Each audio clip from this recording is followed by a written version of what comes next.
All right. Here we go, back again on the other side of the coin. All right, we are back again on the other side of the coin. Double upload today, guys. If you haven't seen the first edition of today's video, which I had Matisse and Dami, it was pure, just a lot of banter, a lot of laughter, whole heap of knowledge dropped as well. Don't get me wrong. Do check that out. That was literally a couple of hours ago. You know what? I'll just quickly provide you guys the link as well, just in case if you don't have it. Let me just provide that to you guys right away. Just bear with me a moment while I just copy the link and put it. You know what? I'll just put it over here. So yeah, that's the link for the video today, guys. I've just put that onto the live chat as well. And yeah, if you haven't, basically, as you know, we're playing Arsenal, in next 24 hours. I had RJ and Scott. We talked about the top four and Arsenal sort of build up as well yesterday. So do check out that video. It's been basically we're building up to the Arsenal game. So check out that video with Scott and RJ where we talked about the issues in Arsenal and how this matchup's going to look like and what happened previously. A bit of a storytelling basically in that one. Matisse and Dami, we did a whole heap of banter, so do check that out. And right now we're going to be doing the proper preview, more talking about us and the lineups and whatnot, the press conference. So yeah, before we get into all of that, the live chat, thank you so much for joining. As always, honestly, do appreciate your support. And for everyone that will watch down the track and watch it after, thank you so much. Always thank you heaps. Please smash the like button straight away. And also, if you're here for the first time, subscribe. First of all, my man RJ, how you doing? Yeah, very well, thanks. It's always a pleasure to be on talking Chelsea and football in general. And of course, we've got the band back together with my main man Taron, which he released a great video earlier, so I recommend you check it out. But really pumped for a London derby against the old enemy in Arsenal. Let's take it to them and make sure they don't have any ammo to cause any more surprise results against us. Nah, 100%. None of that. No more surprise results. Thomas Tuchel era, baby. No surprise results anymore. The only surprise is that we're going to whoop people's asses. That's the only surprise. Taron, as RJ said, nice preview video. Guys, do follow Taron. The socials are there, and also RJ. Socials in the description right now. Follow both of them on Twitter. But yeah, check out Taron's preview video, which is really, really good as well. Covers a lot of ground. Taron, my man, how you doing? Yeah, very good. Thanks for the kind words, both of you. I had a nice Domino's pizza earlier, so yeah, I'm having a good day. Have a day off today. Had some nice food, and I think that's the next step after Spotify. I'm gonna make OnlyFans, maybe, but the minute I don't have one. But declare just for you in the future. But yeah, everything's going good. Having a nice day, and hopefully it's a good banter and a nice informative stream. So my preview was a 2-minute one, not much information. I like to analyze stuff. You get me? So yeah, I'm looking forward to this. This is brilliant. You know what? I used to do a lot of Twitter videos as well, and I was like, nah, man, just 2 minutes is just not enough. Like I gotta hurry up and really condense everything. We can't even get everything out in an hour. Like we stream an hour, and we always go over, let alone 2 minutes, which is insane. Guys, let's get straight into this press conference once again. Thomas Tuchel is master of press conferences, and he's literally, just never shy. He gives out all the, the correct information. I just had to see RJ had his notebook out. It just caught my eye. RJ's taking notes. I love it. Oh, look at that. That's detailed. That is detailed. That's, that's the level of commitment that I like to see. I love it. It's RJ, Marina analyst. Yeah, absolutely. RJ, let's talk about this press conference. It was a nice little touch. The journalist obviously asked a nice question about Frank Lampard. How much of that, have you reached out to him to say thank you, or the fact that, how much of Frank's work has had an impact, obviously, now. And it was really, really nice to hear from Thomas Tuchel, so humble. He said, if it wasn't for Frank Lampard making sure that we got out of the Champions League group stage, we wouldn't be in the final.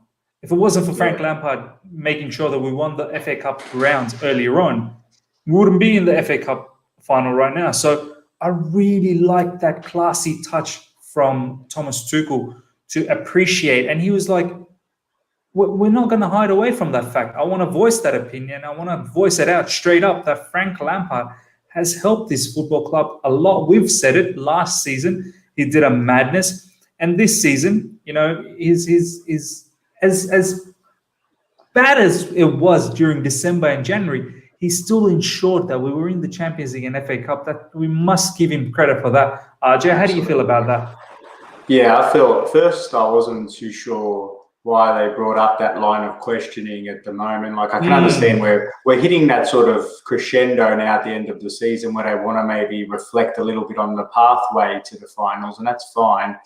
But I felt personally they were a little bit overdoing it with the sort of Lampard questions. But to Tuchel's credit, he, as you said, the word that I hone in on is class, because he handled himself once again, and what he's done since day zero, he handled himself with elegance and grace, and he's just very sincere. Like, it didn't feel fake or forced in his sort of praise for him. And he was very honest, like the sort of, I bring out the black book again, but some of the things he said about, like I said, laying the foundations, it was about not being ashamed to publicly admit the influence he had in terms of the Champions League run and FA Cup run. But it's also about acknowledging what his contributions are and the fact that he only had that one text exchange, which Frank apparently sort of wished him well and spoke highly of his character. He didn't have to share all of that. He could have just said, yep, Frank did a good job. Hopefully we've all moved on from it and let's focus on the here and now. But he spent enough time, Tuchel, to consciously think about what he wanted to say and give due praise. And I think, I think you guys saw my little not so summarized Tuchel thread I did a bit earlier. But basically one of the things I praised about Tuchel is his overall authenticity and his respect. From the minute he walked in the door, he was very respectful of Frank and what he's done and his icon status to the club. But from here on in, he continues to tick all the boxes. So, yeah, a touch of class. 100%. I want to bring this comment up. Ben Hur Techie, stop it, Miz. It's like giving AVB credit for 2012. Look, man, all I'm going to say, don't get mad at me. Thomas Tuchel's the one who's praising him. This is not me making stuff up. This is me simply relaying what Thomas Tuchel was saying. And to be honest, I have to agree in the sense that if it wasn't for Frank Lampard getting us through the group stage, it's just facts. He's just saying we facts wouldn't be here. That's right. Had Frank Lampard absolutely bellied up in the group stage. Who brought through our best player in our team at the minute? Who was the guy who brought him through? It wasn't Villas-Boas. It's Frank Lampard. So it doesn't really make sense. Exactly. Similarly in FA Cup, had he bellied up completely in that competition as well, before Thomas Tuchel took over, would not be in the final. I'm not making this up. And he's very targeted, Miz, as well. He's not saying, I give Frank Lampard credit for the league position he left us in, because that would be counterintuitive, because obviously that's where we started to fall apart a little bit. But the fact is that we finished top of our group in the Champions League and we got to the pathway of the FA Cup we did. So there's nothing wrong with giving credit and praise where it's due. And yeah, I think there's nothing wrong with that personally. 100%, and it's not like I'm going out there and saying it's all Frank Lampard. Everything that we're doing is no. Like, understand the conversation here. It's not about all Frank Lampard, but what we're saying is some portion has to be given thank you to him. And we completely understand Frank wasn't doing his best in the league, hence Tuchel came in. Even Tuchel said it in the press conference himself that the league position wasn't great. Management was changed. I was brought in. And this is where I want to bring you in, Taron. He was asked about the expectation. Journalist, once again, really, really smart question. He was saying, were you expected to get to a Champions League final, to get to an FA Cup final, and to ensure that there was top four? What was your expectation? He was like, to be honest, it almost felt like I don't think he expected it. He was like, even I didn't expect the team to do this well. Like he said, he pretty much said, look, I didn't have an expectation. Yeah. But I kind of got the sense, Taron, that even he's blown out of his mind how well this team has done in such a short time. And he's also said that the club never told him that you have to make Champions League final, you have to make FA Cup final. Obviously, I think the club has given him indication that you've got to get top four, and that's what he was saying. He was saying that when he first took over the job, he was a bit worried that is the expectation a bit too much, but then he was like, no, we've got the players. But then he also said the club never not told me that don't get into finals of Champions League, don't get to the finals of FA Cup, because it's Chelsea Football Club. Whatever competition you're in, you've got to do well. And if that means that you eventually get to the final, well, that's what we're playing for. We go to play to the final. So, Taron, what do you think about that portion of that sequence in the press conference? I don't think Tuchel could have answered that any better, to be honest. He kind of just, put an even answer. Not that I had loads of expectations, but not like I had none. He kind of put it in the middle. But the way I see it, from my glasses, whatever you want to say, my perspective is that, he's come in. I don't think, top four is probably in the back of his head. I think that's realistic, but he's gone in to win games. He's gone in, game by game to win this game, to win the next game. He's put a system out for each game to win that particular game, not to think, oh, what am I going to do in 3 games? So maybe Man City, he rested a few players, brought in Gilmore, but I feel like he's just gone in to win each game, do his best, try and raise the morale of the players. I don't really think.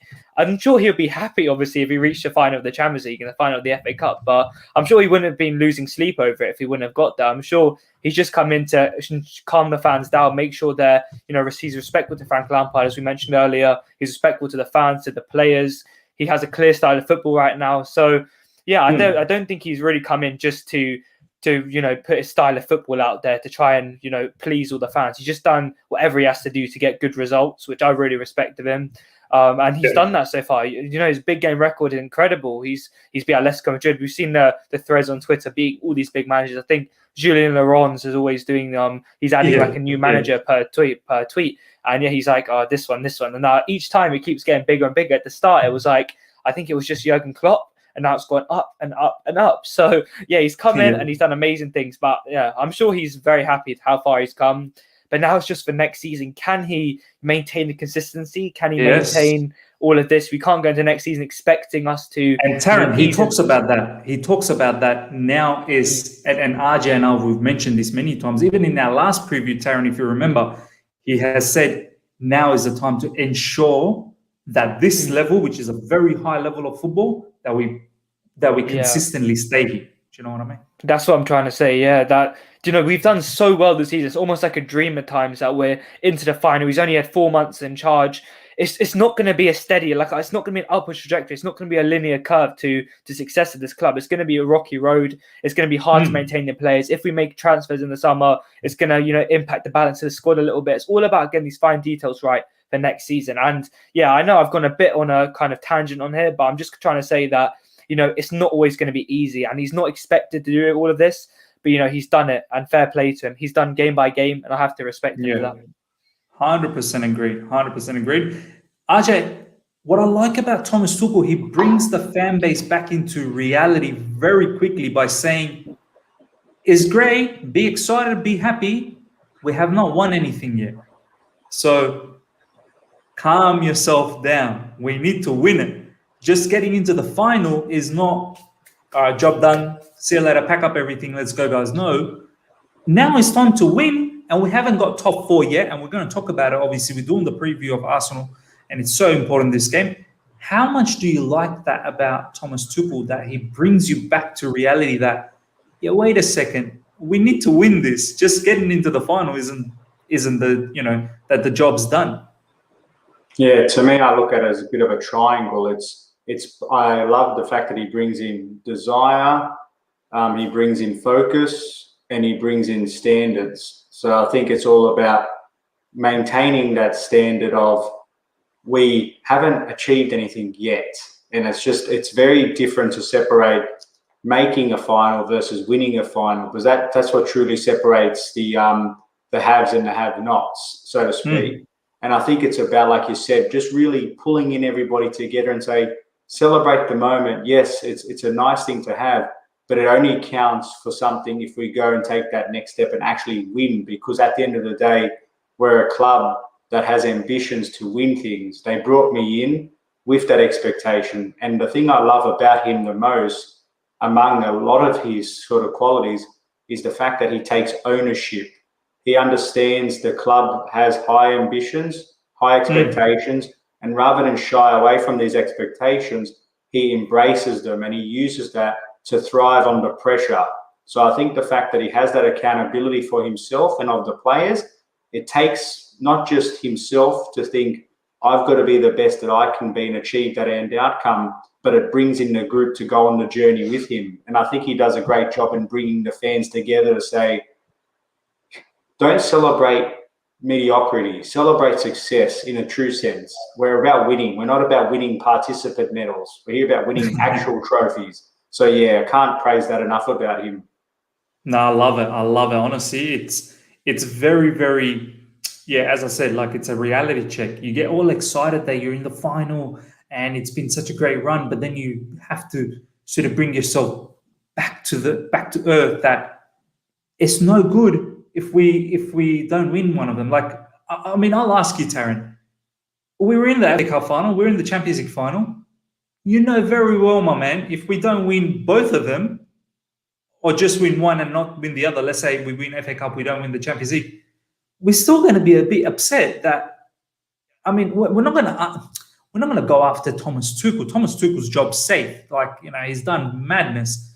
But deep down as a fan, let's say if we don't win any of them, you're going to be shattered, right? You're going to be absolutely shattered.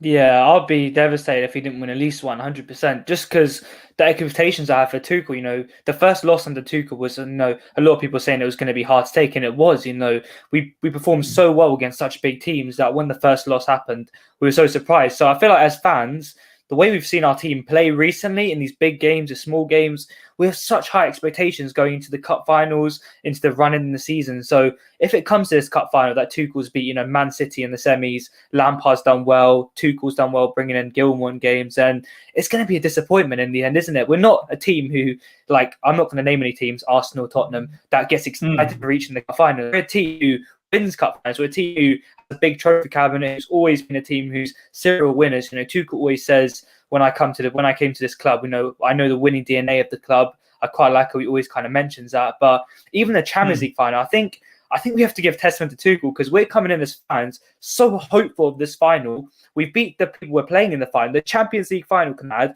twice already this season. The team in the Champions League final twice this season. We're in this game, and all that Tuchel's done so far is make our expectations higher. So that's why, as fans, I'm going to be distraught if we don't win even both of these games, to be honest. If we don't get top four as well.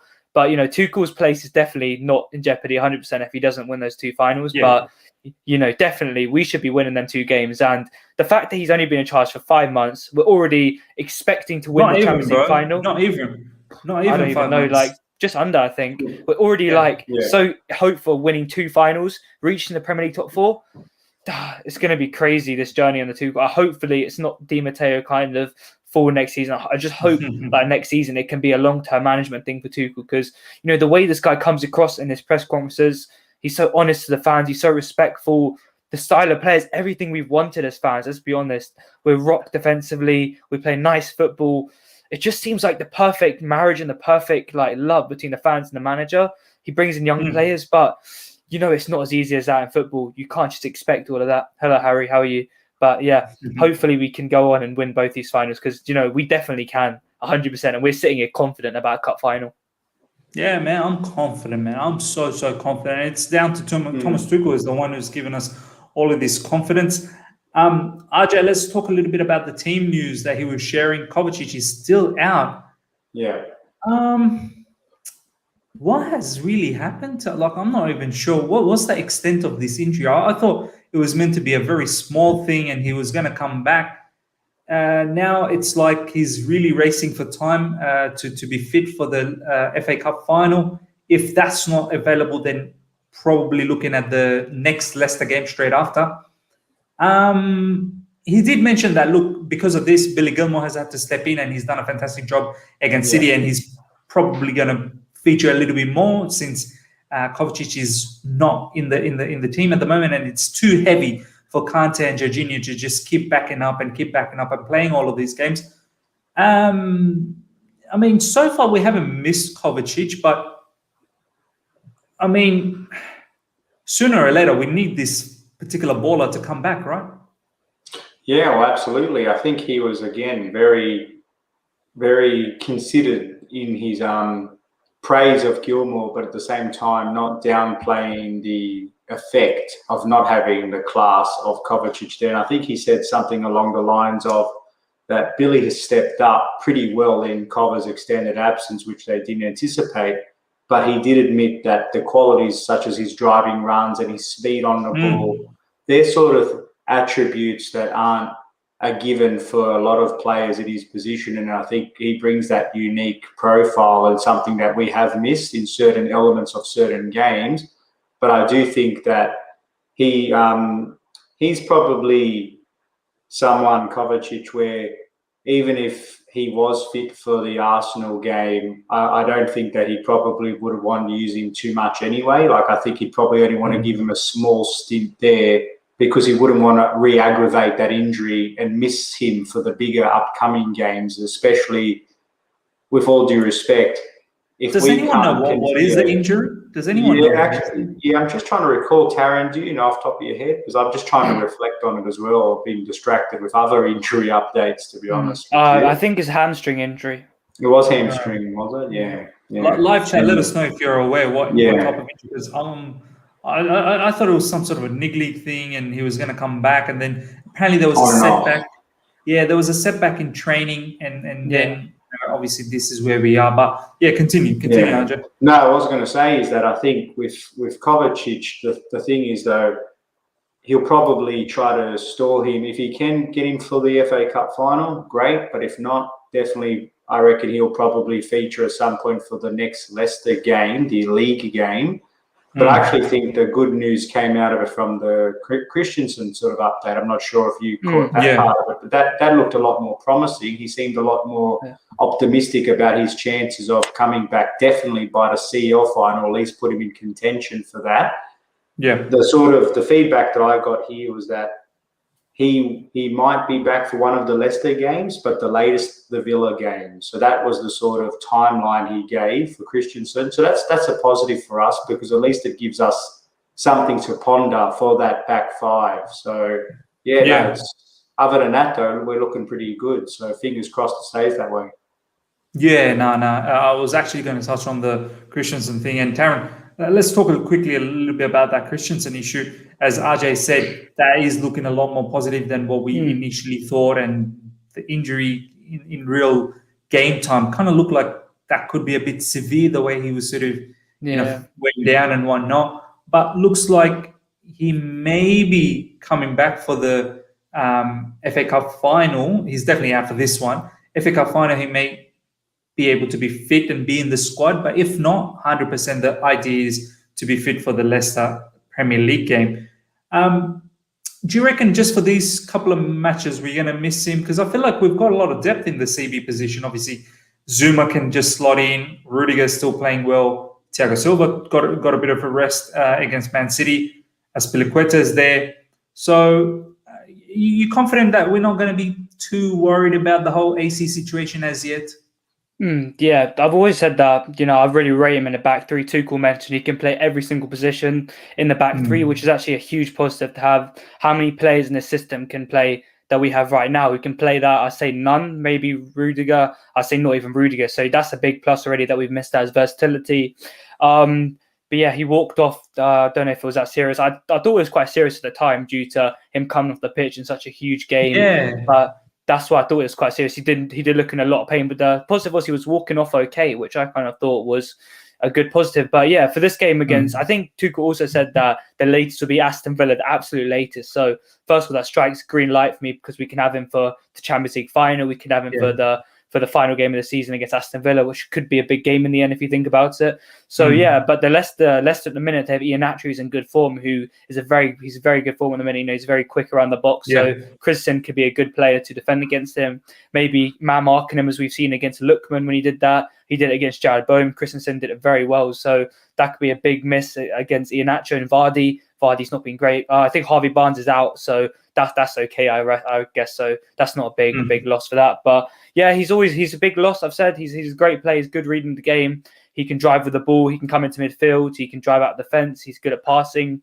So yeah, it's a hamstring injury. I thought so. Yeah, but I think Azpilicueta can do that role very well. We've seen against Man City. He really rattled Sterling a lot, which I was laughing about. I've lost a lot of respect for Sterling after that game.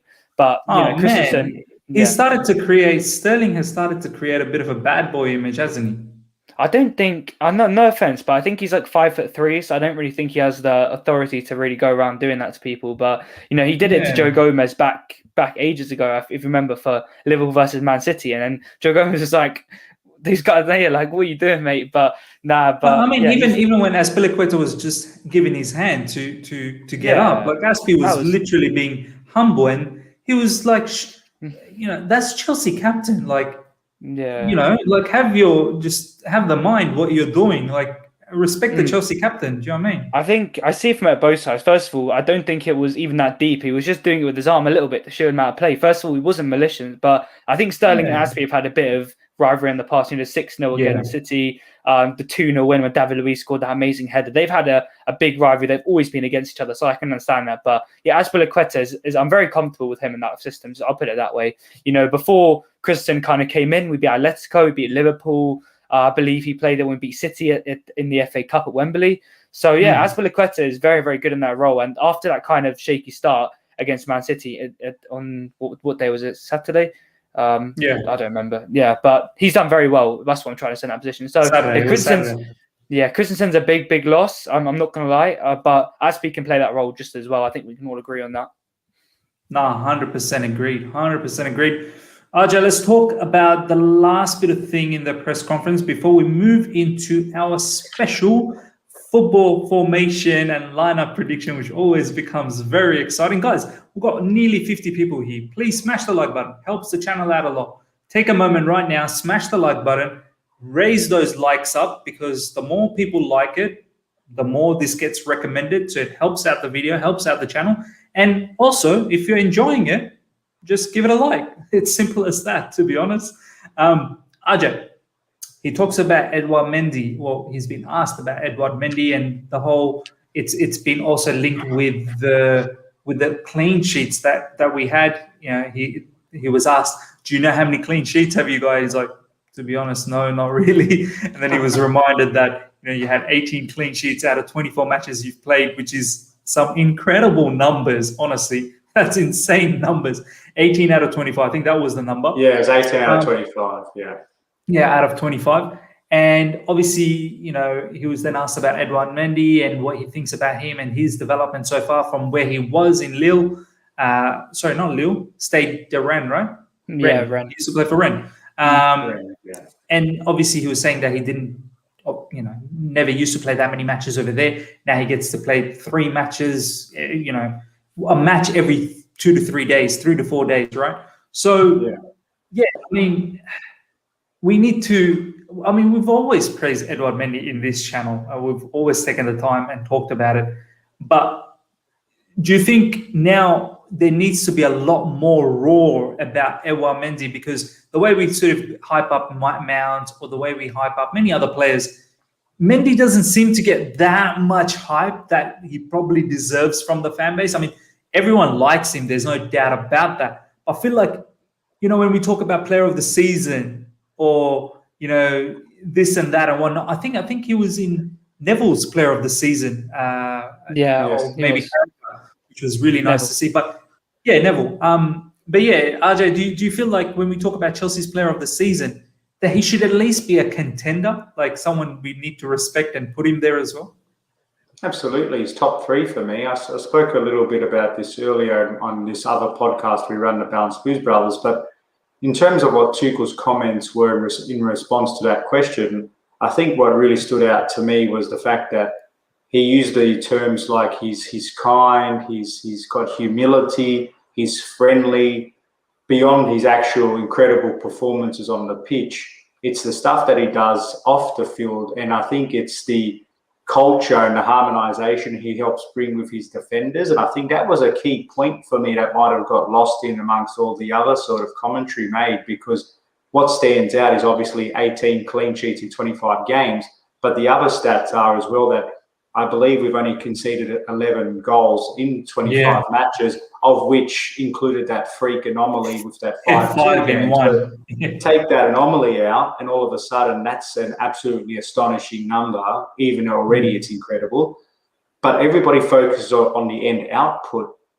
But for me, given the fact that his starting position before he joined was that not so long ago, he wasn't even playing professional football. Then when he started playing professional football, he was playing in a team in a setup that wasn't as demanding as the Premier League. And not only in the Premier League, but you've come into a team, a new environment, mega expectations. You've had some great keepers like Petr Cech in the past, and all of a sudden you're the person that's replacing the heavy investment into the goalkeeper that didn't quite turn out. So a lot of pressure is turned on you, and he's just taken all that in his stride. But he's given confidence. He's given calmness to his defenders. Yeah. And as a result, that's probably not been spoken about enough. It's the influence he's had on the Thiago Silvas, the Christensens, the Rudigers, the Zumas. He's allowed them to play with more trust and confidence, which helps him do his job better.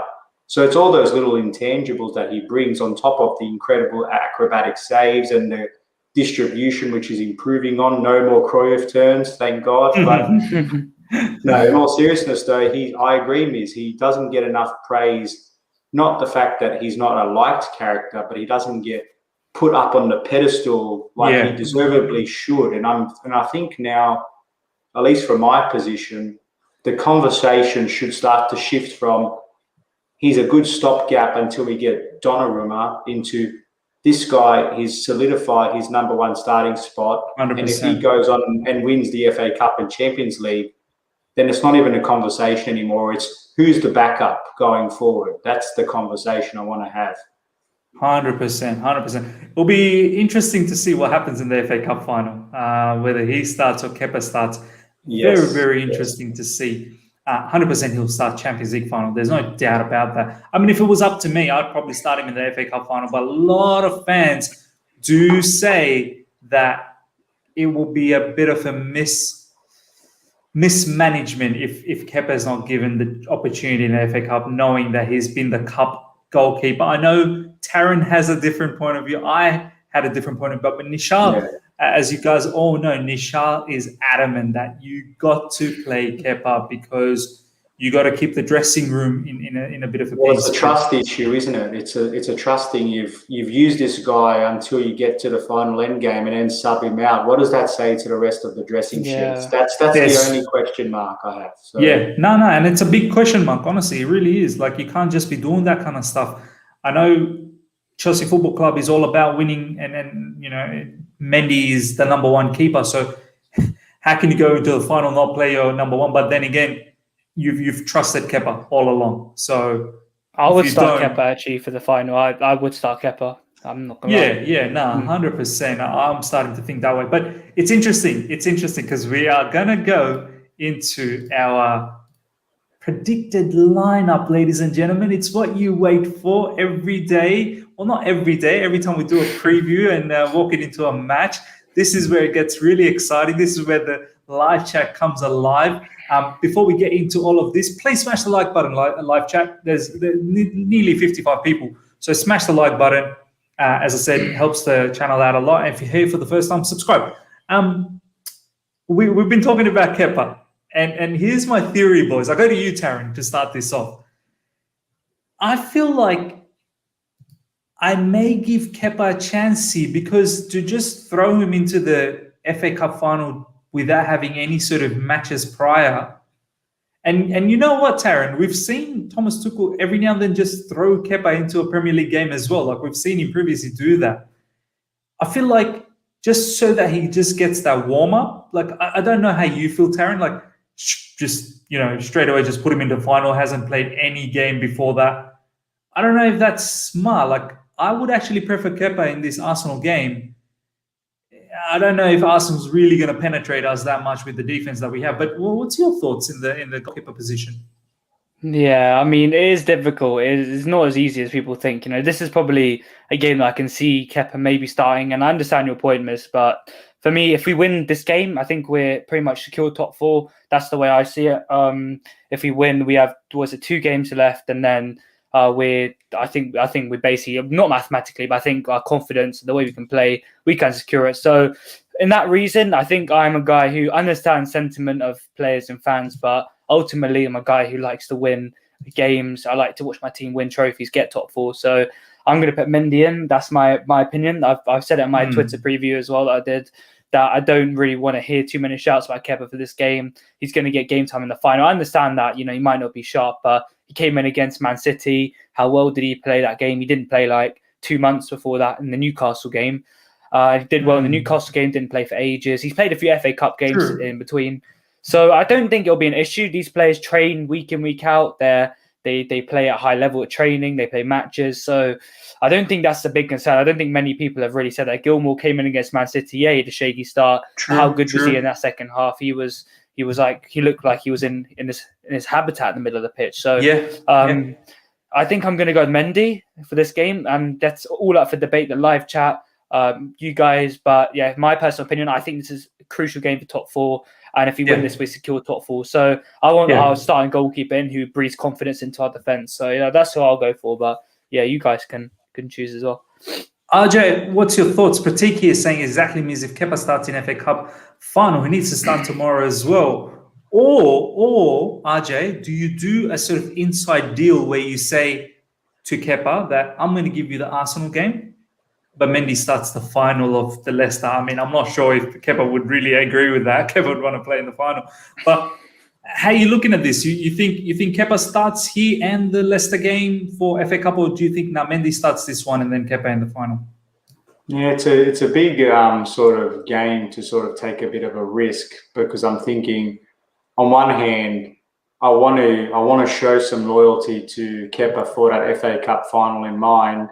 But on the other hand, or the other side of the coin, perhaps you might want to say that does the risk outweigh the benefit, in the sense of trying to be too loyal when there's a cup on the line? And let's face it, Tuchel's been speaking from day one. It's all about the result. So, on one hand, I'm thinking, does he want to give Kepa this game as an audition for the final? Because if he comes up and delivers a howler of a performance and it's just not good, then that automatically guarantees Mendy's spot for the final. And in many respects, Tuchel will probably see that as a near miss, because the way I look at it is if you look at the 2 games, the FA Cup final and this one, we still can recover the top 4 situation if this does not go our way, even though we do not want to lose this game. The FA Cup final, it's final. It's it. That trophy's out the window if we get that one wrong. So if Kepa starts, fingers crossed he delivers. If Mendy starts, we've got an increased likelihood of keeping a clean sheet. I think we can agree with that. It's just, do we have enough trust in the defence in front of him? Plus Kepa, who, let's be fair, since he's been picked by Tuchel, he's been playing reasonably well. It's not like he's been delivering shambolic efforts and we've got no confidence in him. So look, to be honest with you, I'd be on the side of, let's give him this chance to test him for the FA Cup final and see what happens. Yeah, I tend to agree. As well. Live chat's a bit split, honestly. Yeah, someone Mendy, someone Kepa. Yeah. And then, even in our 3-way here, we're a bit split as well. But I think, RJ, since you've gone with Kepa, I've gone with Kepa, and Taron's gone with Mendy, I think let's go with Kepa for this one. And then, we'll figure out what happens afterwards. If he does well, come back to that. Yeah, if he does well, then he gets a chance anyway in the FA Cup final. If he doesn't, well, we know straight away what needs to happen. Ajay, I'll go with you with the back 3, and then I'll get Taron's pick for the back 3. And live chat, let us know what your thoughts are as well. Ajay, who's your back 3? For me, I would go Rudiger. CB. I would go with, perhaps controversially, I would go with Zuma in this case, and I would go with Aspi. But people might turn around and say, well, Silva's had a bit of a rest. Do we want to give him a chance? But I don't know. I just think, do we want to risk him? He's not He's not the youngest of people. I know he's a pretty fit guy, but or is Rudiger up for a rest? Do you know what I mean? And put Zuma on the left and put and Silva in the middle. In the middle. Yeah. That's definitely possible. I just have concerns with Zuma's sort of his efforts in that spot recent times. Yeah. But in the centre, I don't get too much confidence either. I just don't know if he's. You know what I like. You know what I like about him in the middle though, is his recovery pace and physicality against an Aubameyang or something. That's what I'm thinking about, that recovery pace to help protect Aspi a little bit, to be honest with you. So that's part of my motivation, but we'll see. No, fair point. Taron, how are you looking at the back three?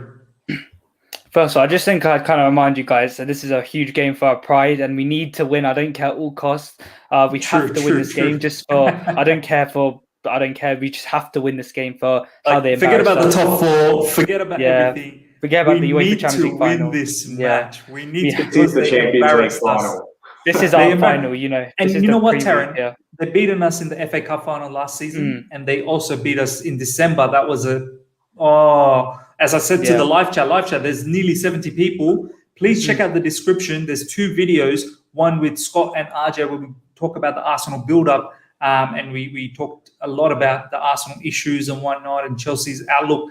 And also there's a second video in the description with Matisse and Dami. I literally did a few hours ago where we honestly talked about what Taron just said in detail, that we need to slap up Arsenal big time because they embarrassed us in December. And we're not going to have that. We need to settle the score here. And let's not forget, it's a London derby. Like, this is not a Mickey Mouse match. Like, this is real legit stuff. So, Taron, go ahead, man.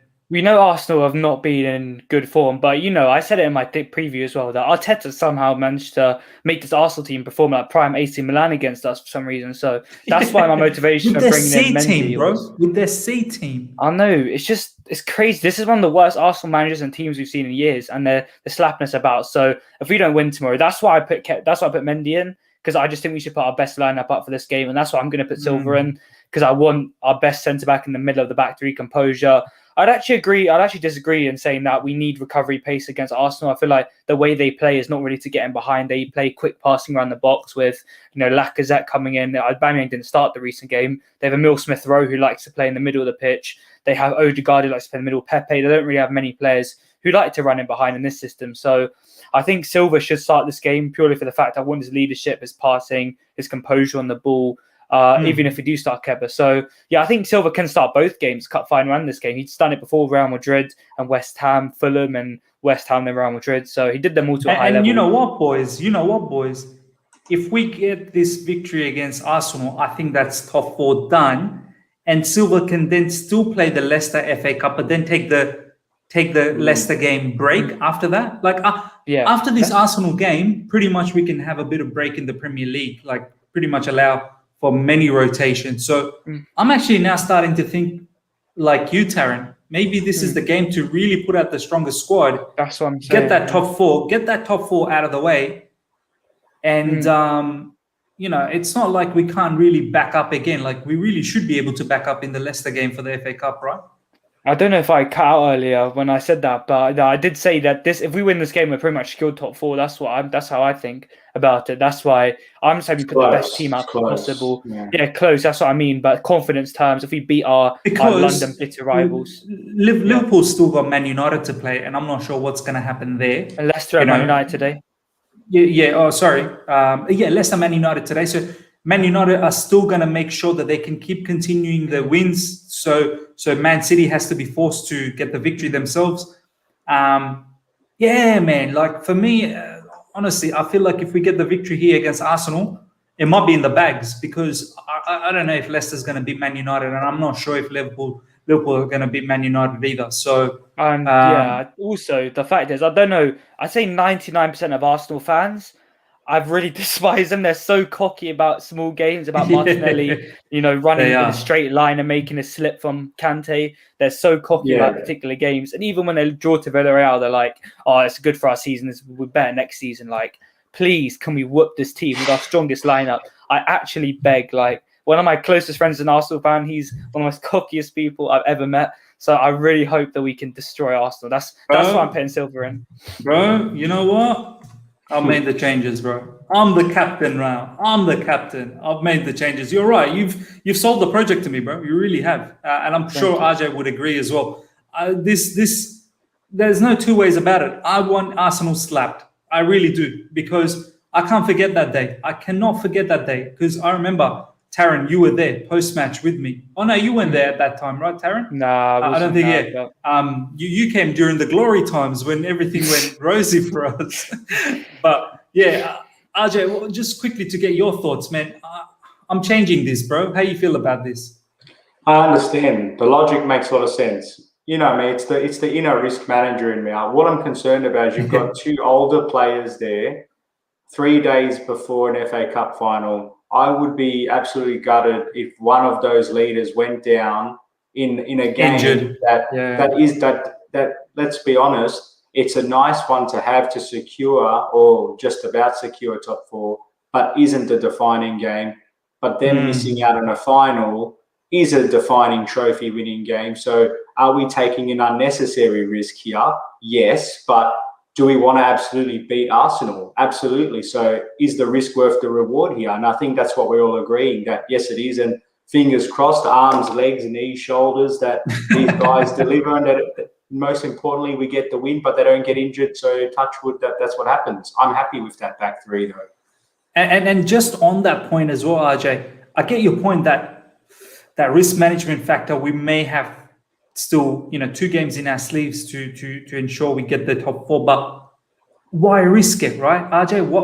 Why risk that situation when you know you can absolutely rinse this Arsenal team right here, right now, ensure you get the top 4? So that's already a tick mark. Do you know what I mean? Yeah, you know what? I think the United-Leicester game is going to give us a bit of an insight into our comfort levels, because if Leicester goes out and wins that game, that's putting a lot of pressure on us to not let the gap stretch too much.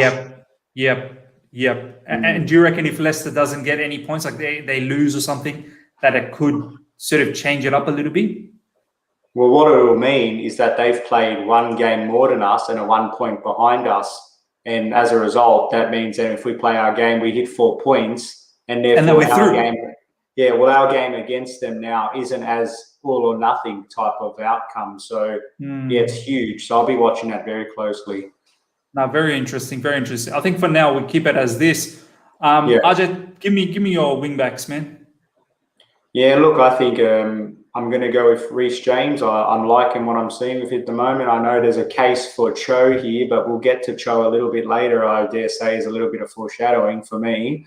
But I think I would go with Reece James at the moment. He, in my humble opinion, had his best offensive game for us the other day against City. I still feel sorry for Mendy. I heard he's still got a lot of nightmares seeing Reece James coming out of the shadows at him at night time. But the left-hand side, this is an interesting one for me, because just before we get to that, RJ, I just want to. I need the live chat to be entertained a little bit. I need them to feel that why we've been saying that RJ needs to play. Look at this, guys. Look at this image right here. Absolutely skins Mendy. Look at Pep Guardiola, guys. Just make sure you see Pep Guardiola at the back. He is devastated. It's like a hybrid of the Incredible Hulk meets the Flash. Look at him go. Look at his size. Look at RJ's size, man. Look at those legs. My days, they're huge, man. This guy is eating something unbelievable. Honestly, someone get his diet. Let us know what you're eating, brother. Tell us what you're eating, honestly. But yeah, let's get back to this, man. Yeah, let's pivot back to it, hey? So, yeah, I'd go for RJ, the real RJ on the right, and on the left-hand side, I'm a little bit conflicted here, because I thought Alonso did pretty well the other day, and I sort of thought he obviously brings an X factor in terms of our attack, but he did struggle a little bit in the reverse leg, if I'm not mistaken, unless that wasn't him, but I thought it was.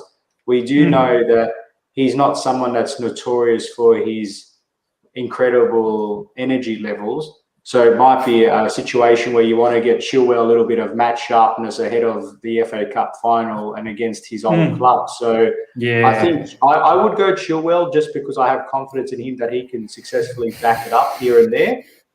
But I'm keen to see what you guys and what the live chat thinks, and whether or not there might be a wild card option of an Emerson or something. But I don't condone that. Nah, no wild cards, man. None of that, man. No, none of these wild cards, Emerson. So we need to destroy them, man. Let's not have any wild cards, man. If anything, this is where Emerson Yeah. plays. That's his wild card entry right there. Taron, you agree with what RJ is saying so far? Reece James on the right and Chilwell on the left. Yeah, I agree with one of RJ's picks. I agree with Ben Chilwell, but let's kind of look at some of the Arsenal left backs who they're fit them in. Granit Xhaka's been playing there. He's a player who's easily going to be exploited if you have a quick player there. Is he injured though? Wasn't he injured against Villarreal, or is he? I think he's injured, but he's back for this game, I believe. They have Kieran Tierney, who is 60% fit at the minute. He could be a player we can drive out. He's previously been injured. Bukayo Saka is not a natural left back. So they're all areas that we need to this is one area that Tuchel is going to be looking at. He talks about, I had these big video. I talked like five minutes on the pitch. What does he say? And with the defenders on the videos, I feel like he's going to be looking at this area as an area to exploit. And whoever's playing there, I feel like Hudson-Odoi is definitely going to start this game. That's how I feel. Whether it's more forward, I think he could potentially play more forward there, left or right. But will he be put back into the right wing back spot? That's kind of my question. I don't know. I really think that would be a good area for Tuchel to exploit with the pace of him, the directness of him. It's so difficult to drop Reece James, man. I know that's so difficult to drop him. And someone put as a comment on that. You'll dishearten him if you do that. I think, someone put that as a comment on my Twitter thing that kind of said, and it kind of changed my mind a bit, that, Hudson-Odoi can play more forward. Reece James deserves to start. His physicality to deal with Saka. He's very good going forward. But, I think this is what I want, okay? I want Hudson-Odoi, but I'm not Tuchel. The way I predict Tuchel to play, I think he's going to start Reece James and Ben Chilwell. But me personally, I know I'm not the manager. I have no authority, but I think I would want Hudson-Odoi and Chilwell. But yeah, Chilwell, I think, should start for this game. His pace, he can get Callum Chambers, he can get him behind. Bellerin, who I don't think will start. I think Chambers will start. Bellerin is poor against Villarreal. So yeah, I think Chilwell should start. And it's the chemistry as well, Taron. That's what I was thinking in terms of Reece James, Aspie. I think they've developed a good little understanding. We talk about here that we can't let Arsenal pull the wool over our eyes again. And this might be a situation where if you're bringing in a show there and Aspie, I'm not saying they can't work well together and they haven't done that before, but why interfere with a good rhythm between Reece James and Aspie? That was part of my motivation as well. But yeah, I think you bring some good points. But I agree. I was thinking shows more up the pitch, but we'll see what you guys think. I think we should think, Arsenal are 10th in the league, they're lost in the Europa League, but I think we should respect them a little bit because they have some great players like Saka who can really damage teams on his A game. They have players like Emile Smith-Rowe, who's been a revelation since that game at the Emirates against us, where he put Kante in his back pocket. And I just think we need to take a little bit of respect. That's why I put a strong lineup out. Chilwell, he can play every 3 days. I'm sorry. Yeah. Apart from injuries. He had a break. He had a break. Yeah. And I believe, why am I saying that? I believe we're playing at Wembley and we're playing at Stamford Bridge. So no travelling. Tuchel is always like, travel. We need 1 day extra rest, but we won't have to travel for this game. Just drive 20 minutes to Wembley. So I think that's fine. I think I'm happy with that. And I understand, Reece James and Aspie, they've come a long way since, I think, the game against Bayern Munich last year. They looked like completely apart, but they've come a long way. They've developed a good chemistry. They look very strong, rotating. One kind of goes forward as when he passed back to Hakim Ziyech. One kind of holds back. And it works really well. And we'll see if Hudson-Odoi is going to get forward in this team. But I think I agree with that. Yeah, no, you know what? I'm going to stick with RJ and Chilwell as well. I feel like it will be so disheartening to drop Reece James off the back of that mammoth performance against Manchester City. And we've got to be mindful. Reece James wasn't playing that many games before that because Real Madrid, both the legs, Azpilicueta played in the wing-back position and Christensen played in the right centre-back, and Reece James was literally just coming off the bench. So he should be fresh. Reece James, there should be no dramas at all about this match, and he should be ready to go. And he should still have the legs for the Leicester game as well. Now, if we've locked up the wing backs, I'm happy with this. The middle part, I'll go first, and I'll get what your thoughts are. I think Billy Gilmour has to play. I'm going to have to give Gilmour an opportunity here because I think he showed immense quality against Manchester City. Big team. Man City, they talk about they resting players. We played I literally said in my last stream with Matisse and Dami, I literally said that Gilmore's an undergrad, not even. Gilmore's still doing high school. Do you know what I mean? Like, Man City talking about they're playing their rotated team. We literally played a high school. Do you know what I mean? Like, I don't even consider Gilmore as yet to be in the university level. So, and he played so well, and he deserves to continue on for this match because we're a bit light in midfield. Kovacic is still out, ladies and gentlemen. We've got nearly 90 people. Please smash the like button if you're enjoying the preview so far. Honestly, smash the like button. And just to let you guys all know that Kovacic is out of this match still. So for me, Gilmore comes in, and this one will have to be Jorginho. I know it's the same sort of similaristic players. Actually, no, I'm actually going to make it the other way around. Gilmore's the one who's going to go a little bit higher, and Jorginho stays back a little bit. I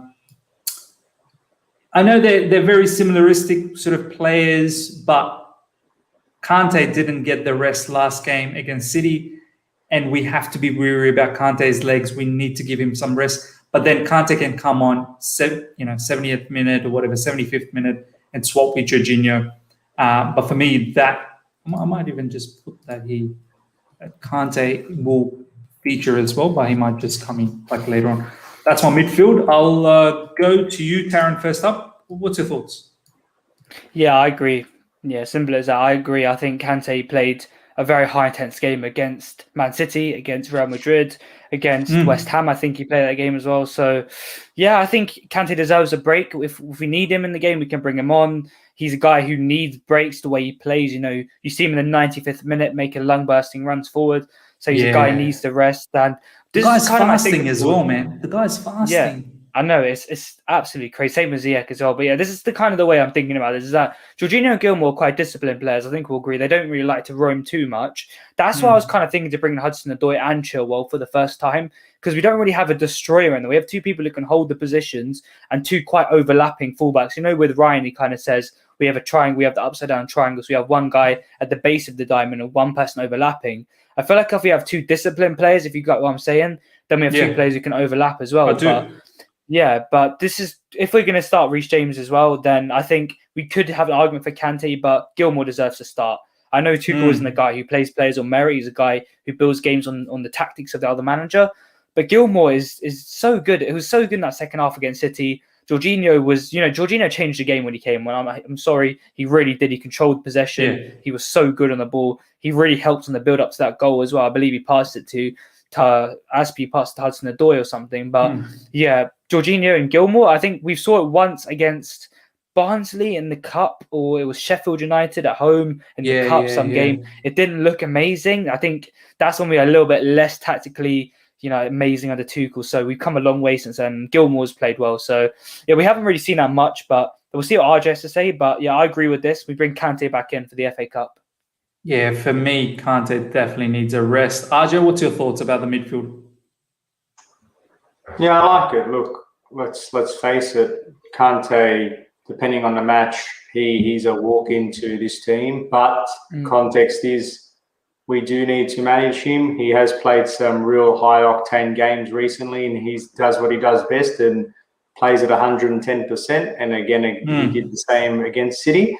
He did have a little bit of a rest towards the back end of the game there, I believe. But I think Billy's definitely earned his spot on merit based on that very mature performance, particularly as the game evolved. He got better, so that was promising. And I think he shook off the rustiness of the game before that he played. So it's nice to see that the more minutes he plays, the better he seems to be getting. So it's a nice little subplot evolving there. And I do say, based on what Tuchel mentioned in his press conference, that in Cover's absence, he's been quite pleased with being able to trust Billy to come in and help fill a bit of a void. And I see this as another opportunity where he's earned that trust. So I think I would go with this lineup. And I think my motivation for going with Chilwell and RJ is that while I agree that they're not as industrious or as forward advancing as Kante, I do still see they're not as resilient in that middle without Kante, and therefore having more defensively minded wing backs there helping out does add that extra layer of protection. So I think having RJ and Chilwell there allow Gilmour to perhaps express himself a bit more. Yeah. One thing about Jorginho that I did like the other day, because he was fresh, is that I noticed he wasn't as passive as normal and methodical. He was very good on the ball and very good at moving the chess pieces around, etc., and ticking things over. But I actually noticed he played with a lot more energy and purpose, and I really liked that. He was getting in their faces, and I thought, this is what we want to see more often. We want to see a bit more of a higher tempo, working within his limitations, of course, but he was very good. So I think what we saw from Tuchel the other day is a little bit of foreshadowing in the sense of start Kante for that game, bring Jorginho on, start Jorginho for this game, probably then bring on Kante as well, of trying to balance that load a little bit and trying to extract the most out of Gilmour because he's young and got plenty of freshness in those legs of his. So hopefully he holds up and plays a good game for us. No, man, agreed. 100% agreed. Moving on to the front three. This is where it's going to get very, very saucy. I can already see the live chat. Everyone's got different opinions about the front three. We're going to have a bit of an issue about this as well. And I'm sure the live chat, some will be happy, some won't be happy. It is what it is. It's very difficult. We've got so many attacking players that are in such great form at the moment. It's very, very difficult. But once again, I'll start things off. I want to lock in two positions. I feel two things that probably needs to happen is these two. Taron, would you agree? But I'll probably say lock in Mason Mount. I don't know if you guys would agree with that. I'll probably say that's Hudson-Odoi is maybe not a player that we should lock in 100%. But Mason Mount, I think we need him. Like off the back of that performance coming off the bench, it looked like Tuchel was really impressed with Hudson-Odoi. Yeah, I think the way I think of it right now is we start Hudson-Odoi, Kai and Mount. That's the way I think of it. But I just think Mason Mount's crucial for our system and the way we play for this Arsenal game. I want our main vocal point in attack to get him behind, get up to Gabriel, get up to Holding, expose T&E, to have shots at Bernd Leno, who looks quite shaky at the minute. So that's why I put him out. And the thing is, in my preview, I kind of put Ziyech in there because I put Hudson-Odoi in the right. But I'd say Ziyech is a player who can unlock the doors. That's kind of what I said. And that's kind of why I'd want someone. You know me, man. I always want Ziyech in there. I always do. Understandable. He's a big game player, and this for me is a big game. It's a London derby. Like we have FA to Cup win. final, he has to start. Then, do you know what I mean? But I want him to start this one as well. But it's difficult, man. It's difficult. I see. I get what you mean, and I'd probably start this front three. I really would, and that would mean that Reece James, I say, would have quite a high starting position to kind of overlap Mount. He'll probably drop in quite a lot. If Hudson-Odoi starts on the right, Reece James can be a bit more disciplined and kind of not overlap. But yeah, that front three definitely. Kai Havertz should definitely be in there. He deserves to start. He's a player who can get behind Gabriel and also hold up the play. Werner probably off the bench. I think we can agree with that. Christian Pulisic off the bench. And I agree with this lineup. I think this is good enough to be Arsenal, and hopefully it is. Yeah, look, the reason why I kept that right side empty is because I wanted to see whether people want Ziyech. Obviously, Mount is undoubtedly the number one starter. He really is. I thought maybe he'll do that against Leicester in the FA Cup final. But then again, Mount can go back-to-back. There's no reason. And he took a break against Man City. So he should be absolutely fit for this. And then Kai didn't get an opportunity against Man City either. So he needs to come back. And the reason I got Cho in there, because for many reasons, actually, Timo Werner has been playing his heart out. Pulisic played against Man City, and Callum Hudson-Odoi deserves to get a start. And then he's by no means a bad player. He's a very, very good player, as shown coming off the bench. So it hurts me because you know me, ladies and gentlemen. I love Hakim Ziyech so much. I want him to play every game. I really do. But if I can see him start against Leicester in the FA Cup final, I think that'll be a very nice thing. But even this match, he can come off the bench, which is still good enough, I believe. RJ, what's your thoughts on the front three, or you got something different? Yeah, it's very conflicting for me because on one hand, I want to reward Ziyech for continuing to make those really impactful contributions, not just the direct goal ones, which is obviously super important, but it's just trying to sort of get some continuity with him. He's one player, I think, he gets a lot of stop, start. But I think he's just a victim of the team being difficult to select at the moment because there's a lot of performing contributors in those forward positions. It's really no fault of his own.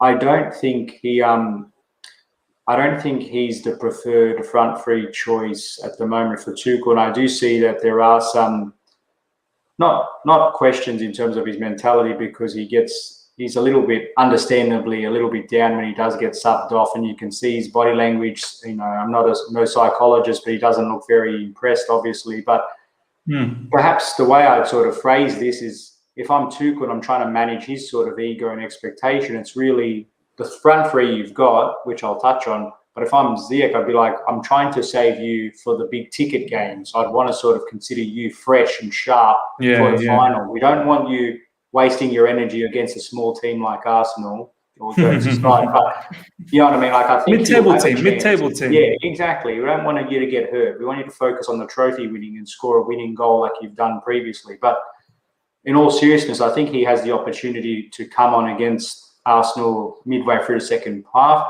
In terms of the way you've structured this front three, I do agree that Cho is the more effective in that left-hand side. But as you know, this is just all very static. And unlike the team itself, that front three doesn't stay as is. The reality is that moves around quite a lot. And in fact, you might argue that the chemistry between Mount and Chilwell and Cho and RJ is actually more naturally suited anyway. So I dare say you'll see a lot of interchangeability. And even, again, we saw the goal against the game we played against Fulham that started off with Silva pinging that long ball through to Mount, who was in that forward central position, who then cushioned it off to Kai, who finished it off. So that front three should just be in your video, just constantly moving, because it doesn't stay static. So to me, it's all academic. It's not where you pick them, it's who you pick.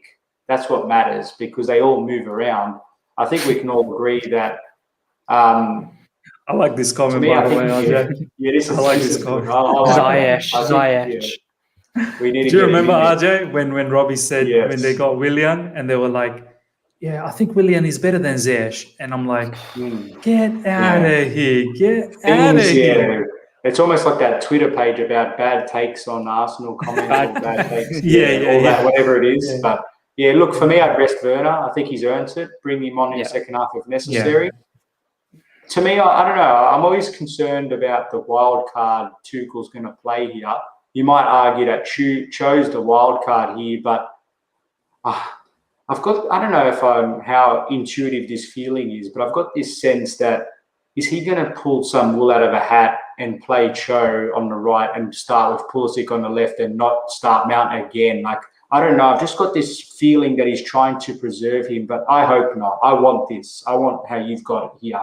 I'm just, you know how Tuchel's got this propensity to come up with some shock selection. Of course. Because a lot of people are talking about Cho starting this game because this is the lesser of the two games versus the FA Cup final. So a lot of people have already called that one.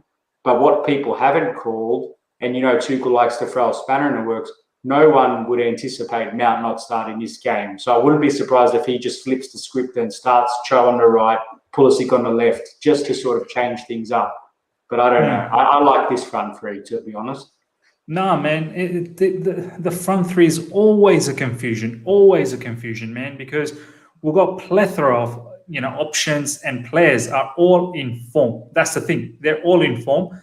And it's very difficult because Timo Werner, he's been involved in so many goal contributions. You think he needs to start, but then obviously he's been playing a lot of games. But then you think, okay, if it's not Timo Werner, then it has to be Pulisic.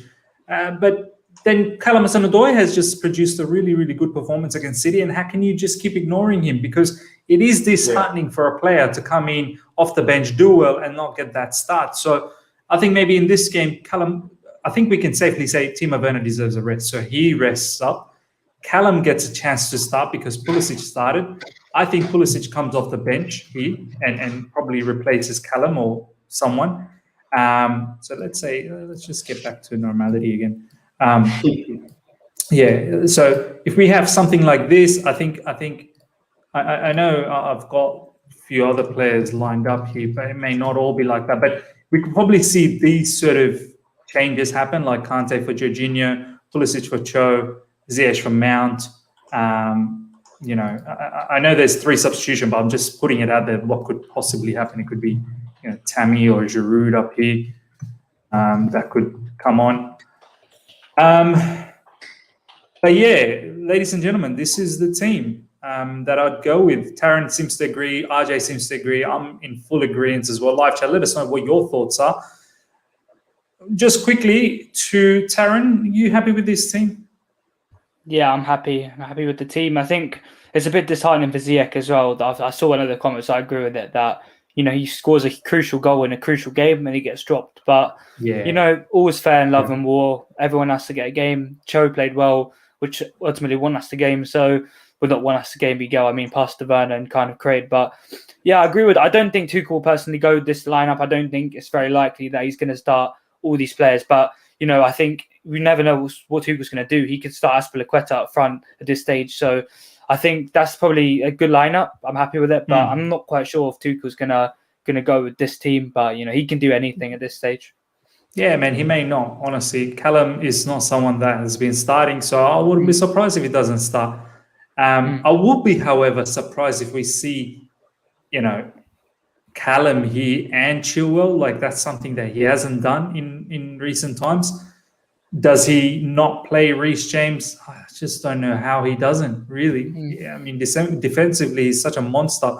And going forward, he will absolutely, whoever Arsenal has, whether it's Tini or God knows whoever else, Xhaka, he'll absolutely annihilate them. I think we need that. RJ, overall, you happy with the team?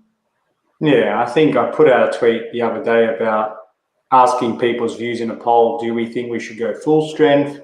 Do we sort of go for heavy rotation, or do we try to find a bit of a balance? And I think this team strikes a lot of balance between having some experience, particularly in the back and in the middle, like with George, but also some rotations with the likes of Cho and RJ getting a little bit more minutes.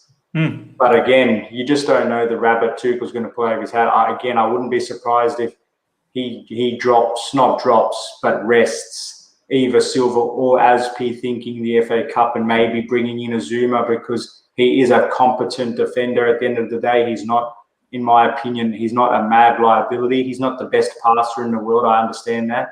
But I still think there's a good enough, competent, pure defender there. So I wouldn't be surprised if he does call upon him, because he doesn't see Arsenal as the most dominant team that we're versing. So I wouldn't be surprised if he does get included.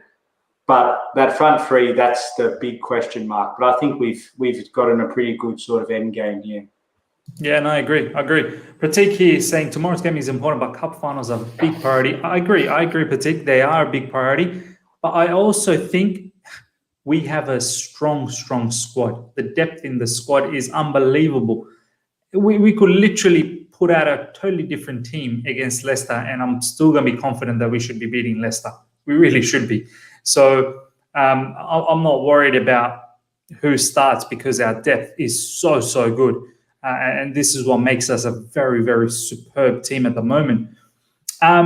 Let's get back to the final thoughts. Guys, I'll start and then I'll get Taron's point of view and RJ's point of view. For me, guys, more than top four, obviously top four is very important. We get the victory here, we get the top four, but I'm thinking revenge, man. I really am. I'm thinking revenge. I'm thinking redemption.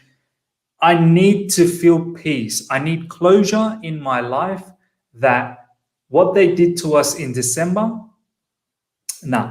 I need closure. I need a victory. I just do. If I get a draw here, a lot of people might say that's not the end of the world. Yeah, sure, it's not, but it kind of is for me. I don't want to draw. I want to win here, because I want to move into that match and get out of that match feeling absolutely happy and not worry about that December situation anymore, what they did to us. So I need a victory, and a victory gets us top four confirmed, almost certain. And my score prediction, honestly, I'm thinking either 2 or 3-0. That's what I'm going with. I say we absolutely annihilate Arsenal. Arsenal really have nothing to play. They're not even going to make it to Europe. They're like 9th or 10th in the table. They're out of Europa. I don't even think they can make Europa League anymore. They're very far behind West Ham. West Ham's probably the best shot at Europa League. So, yeah, I mean, what sort of mentality are they going to come into this match? Yeah, it's a London derby, but they don't really have anything to play for besides the fact that if they get a draw against us, they're just going to celebrate the draw. They really will. They'll probably celebrate the draw. So that's why I don't want to give them that opportunity. Taron, what's your sort of thoughts on this game and your prediction? I can't deal with Arsenal fans saying, "Oh, we beat you. We did a double the season you won the Champions League." I'm not gonna have that for the next 5 years or so. I'm sorry. I know I'm being a bit selfish to myself here, but I speak for a lot of fans who dislike the Arsenal fan base as a whole. I know RG, you have a good friend who's an Arsenal fan, and I'm sure we all do. But there's a particular group who are, less than enough about them. But I think that game in December was honestly traumatizing to watch. That team who've lost so many home games in a row. Awful, losing to Burnley, Wolves at home, losing all these games. Sorry if you hear my dog barking, but your dog wants Chelsea to win as well. That's what that's the opinion that he's putting. He better. But we have to win this game. I'm sorry, there's no if, buts, or maybes. We have to win. Simple as that. Score prediction: I'm going to say 2-0 to Chelsea with a corner goal from Thiago Silva and a goal from Kai Havertz. Yeah, I think that's possible if Silva does. Silva Zoom over Southampton. He's going to score a corner goal. Arsenal quite weak from set pieces. So, is there a cup final? I agree. We have to win. This is the biggest game of the season. What a shambolic team, man. Seriously. They really probably are looking forward to this match. They'll probably treat it as a cup final. They have no standards right now as a fan base in this club, to be honest. It's just, this is a big game. Martinelli's probably going to start tomorrow, try and run the straight line again. But let's definitely win this game, please. That's all I ask for. I know the Leicester game is a cup final, but like you said, we have the squad to rotate for that game. Hopefully no injuries, touch wood, cross your fingers, as RJ said. But, my final thoughts are, please can we defeat Arsenal and send them back to the Championship where they belong? Send them back to Championship. I like that. RJ, your thoughts on this match, my man, and score prediction? Yeah, sure. I think the bigger picture setting here, just to explain the difference between our level and the level of Arsenal, is that we celebrated a 2-2 against Barcelona to qualify for the Champions League final. They celebrated a 2-2 draw against Chelsea in a meaningless league game. So I think there's just levels to the different expectations of the club. So I'll just make that up front. So let's just be very clear. And with my good friend Scott, who undoubtedly will listen, he knows that winning against his club is something that is right up there in terms of trophies for me. So we don't want to give the Arsenal faithful that we beat the Chelsea Cup, because we're better than them. We need to prove we're better than them. And when we do beat them, and then when we win the double, it'll just confirm the notion that London has been and always will be blue. Forever. So let's just confirm that yet again. What do I think about this game? I think that we can make a bit of a power statement in using the lineup that we've got to show that not only are we going to beat you, but we're going to beat you without our best squad, just to show just how superior we are. But we need to turn up. And what I mean by that is not a given. It's really about walking into this match with both confidence in continuing to do what's working well, but having respect against a wounded opponent who's only got pride to play for. They haven't got the straightforward motivation because they've got really nothing to play for. But sometimes, and it's to Scott's credit last night, sometimes, especially a team like Arsenal who can't handle pressure, they play better when they've got nothing to play for. So we've just got to be mindful of that they're going to be a lot more freer and they'll probably play their natural game. Arteta will probably try to direct every single pass of the game for them, and hopefully he does, and they become so rigid that they don't know what they're doing. But in all seriousness, we've just got to make sure that we don't fall into the trap of sinking to their level. Because if we do and allow them to stay in the fight, that's when those shock results start to come up. I'm confident we will avoid that. And in the end, I think what we will do is I feel confident we're going to secure a 3-0 win in the end. I don't normally talk like that, but I'm liking the momentum we've generated, and long may that continue. Brilliant, man. As I said, 2-0, 3-0 for me as well. That's exactly what we need. Ladies and gentlemen, that pretty much brings us at the end of this show. I just want to make a couple of announcements before we go. First of all, smash the like button, please. We've got over 80 people. There was nearly 100 people at one stage. Please smash the like button before you go. If you've enjoyed this, honestly, smash the like button. It helps the channel out a lot, helps the video out a lot. Secondly, guys, I actually won't be there for the review of this match. It is Eid for everyone celebrating the month of Ramadan. It's coming to an end, and it will be Eid that morning for me in Sydney, Australia time, like RJ. It's a Thursday morning game for us, the Arsenal game, and it's Eid on that day. So I'll be watching the game, but straight after that, I have to go and pray. So I won't be there for the review for this particular match. I will be back for future matches review, just like with the panel and everyone. I may have a small 10-minute video later on the day, just to give my quick review of the match. But yeah, there won't be any review basically for the Arsenal match. However, I am thinking to gather a few people, maybe RJ and Taron as well, and a few other people, that we may have a show before the match, just before the lineup comes out. We can discuss the lineups and just talk about the match again. And also, I might even open up the floor for the fans to voice their opinion. So that will be very interesting what they feel about the match just before the match starts. So I'm thinking I might do that. So just stay tuned for that. So those are the announcements. Meanwhile, RJ and Taron, their socials are in the description.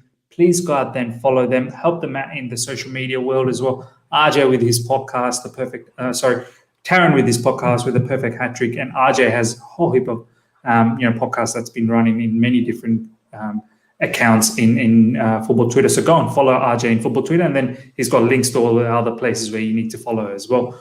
So yeah, ladies and gentlemen, that's pretty much it. Until next time, everyone, smash the like button, as I said. Subscribe if you're here new. Hit the bell notification to stay in touch. Take care. See ya.